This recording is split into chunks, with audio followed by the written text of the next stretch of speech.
Dragi otroci, danes bomo poslušali zgodbico z naslovom Fižolina.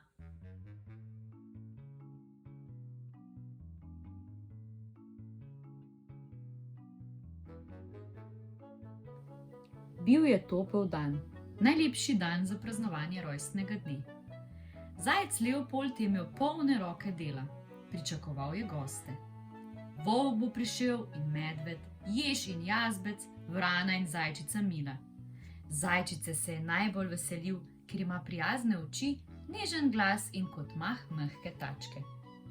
Leopold je zavihal rokave, pobrskal po debeli kuharski knjigi in hitel mešati po loncih.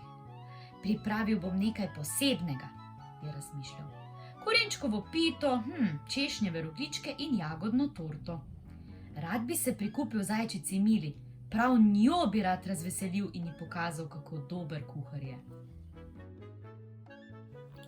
Ko je bilo že skoraj vse pripravljeno, miza pogrnjena in pisani baloni obešeni, je nenadoma močno zaropotalo. Zajec je od presenečenja polil lonček smetane po novem prtu. Nejevoljno je udaril s tačko po tleh in previdno stopil skozi vrata. Na sredi dvorišča je zagledal pločevinko. Bila je malce zarjavela in imela je široko odprta usta. "Od kod si prišla?" se je začudil Leopold in grdo gledal nepovabljeno gostjo. Ko si je pločevinka malce oddahnila od divjega leta po zraku, je pogledala zajcu v oči in mu, kolikor se je dalo, prijazno rekla: "Ime mi je Fižolina. Še pred nekaj hipi sem čepela v tesni vrečki, naslednji trenutek pa sem že vzletela kot ptica v nebo in priletela naravnost k tebi na dvorišče." Zajec je visoko dvignil smrček in neprijazno rekel: "Pojdi stran, pričakujem obiske, ti nisi povabljena." Fižolina je sklonila pogled. "Oprosti, nisem prišla po svoji volji, a če sem že priletela sem, bi kar tukaj ostala." "Kaj ti le pade v prazno glavo, predrznica? Tukaj ne moreš ostati, umazana si in smrdiš." Pločevinka se je tiho opravičila. "Nimam nog ne rok, niti premakniti se ne morem." "Tako kot si prišla sem, pojdi tudi stran," se ni dal pregovoriti zajec, in da bi podkrepil svojo jezo, je brcnil pločevinko daleč, kolikor je le mogel. "Au!" je zajokala Fižolina in pristala je v robidovem grmu. Stisnila se je k tlom in bilo jo je sram, da bi se najraje vdrla v tla. "A zdaj se boš še pa cmerila," je zarohnel zajec. "Kaznovati bi te moral, brez povabila si prišla, predrzno govoriš, nesramna si. Najbolje je, da te zakopljem v zemljo." Ne, samo v zemljo ne," je prosila pločevinka. "Krt lahko naleti name, ko bo kopal hodnike tot mimo, porezal bi se." "Če ne v zemljo, pa na vejo, tja gor te bom obesil." Ne, prosim, ne na vejo. Veveričini mladički se radi stegujejo iz dupla. Zgodila bi se nesreča, če bi kdo padel noter in se ne bi mogel več rešiti."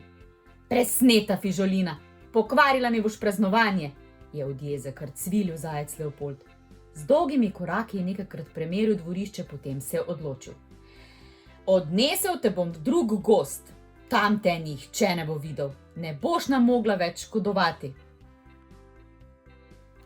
Zajec je prijel pločevinko, jo držal daleč od sebe in odkorakal po stezici. Pločevinka je pridušeno jokala, a ni si upala reči niti besede več. Sonce je skoraj že prijadralo na vrh neba, ko je zajec končno prišel na drugo stran hriba. "Tu boš ostala," je rekel in vrgel pločevinko na sredo gozdne jase. Nato je hitro stekel v svoj gozd. Ravno pravi hip je prihitel, saj so gostje že prihajali.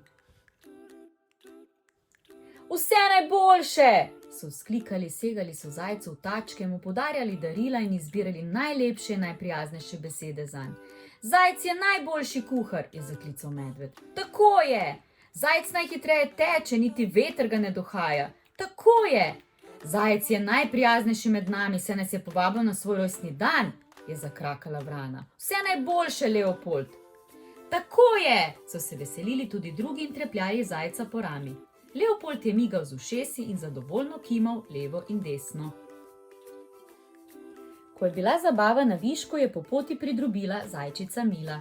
Zelo tiho je potrkala na vrata in vstopila. Zajec Leopold jo je prvi opazil, hitro si obrisal smrček in stegnil tačko k prijateljici. Zelo sem vesel, da si prišla, je rekel in ob tem zardel do zadnje konice ušes. Zajčica je vzela iz košare darilo in ga položila Leopoldu v tačke. Zajec je od razburjenja raztrgal ovojni papir in takoj na to široko zazijal. Zagledal je pločevinko fižolino in v njej šop poletnih rož. O, se je oglasil zbor gostov, kako lepo darilo! Ti je všeč? Je vprašala zajčica. Sredi jase sem našla pločevinko. Bila je prestrašena, sama in zapuščena, pa sem jo vzela s seboj. Vanjo sem posadila rože, ki sem jih vzgojila na svojem vrtu. Vse poletje bodo cvetele, verjemi. Hvala, je komaj slišno rekel zajec in postavil pločevinko fižolino na okensko polico. In tam je ostala. Tiho je gledala skozi okno in se veselila dni, ki so prihajali.